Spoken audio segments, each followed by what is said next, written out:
Mark chapter 3. And he entered the synagogue again, and a man was there who had a withered hand. So they watched him closely, whether he would heal him on the Sabbath, so that they might accuse him. And he said to the man who had the withered hand, "Step forward." And he said to them, "Is it lawful on the Sabbath to do good or to do evil, to save life or to kill?" But they kept silent. And when he had looked around at them with anger, being grieved by the hardness of their hearts, he said to the man, "Stretch out your hand." And his hand was restored, as whole as the other. Then the Pharisees went out and immediately plotted with the Herodians against him, how they might destroy him.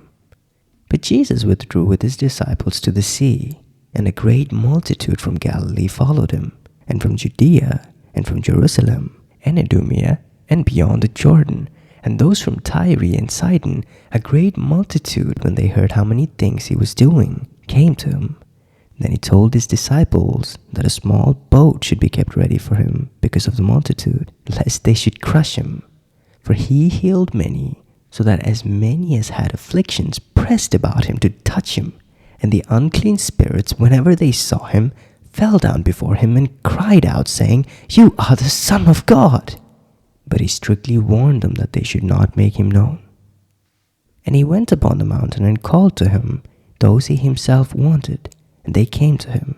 Then he appointed 12, that they might be with him, and that he might send them out to preach, and to have power to heal sicknesses and cast out demons. Simon, to him who he gave the name Peter, James the son of Zebedee, and John the brother of James, to whom he gave the name Boanerges, that is, sons of thunder. Andrew, Philip, Bartholomew, Matthew, Thomas, James son of Alphaeus, Thaddeus, Simon the Canaanite, and Judas Iscariot, who also betrayed him. And they went into a house. Then the multitude came together again, so that they could not so much as eat bread.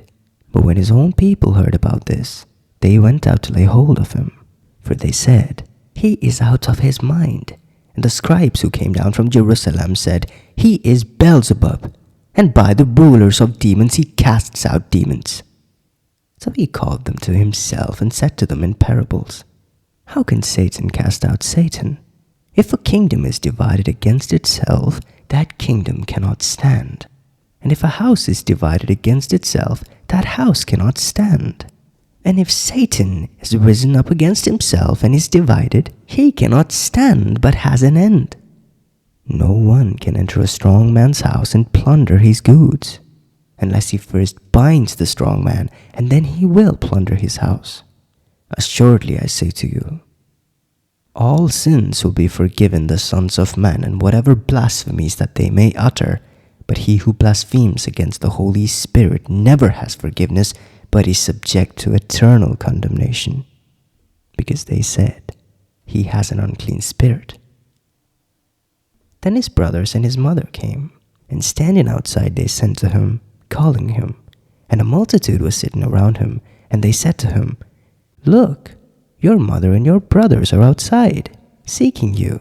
But he answered them, saying, "Who is my mother or my brothers?" And he looked around in a circle at those who sat about him and said, "Here are my mother and my brothers.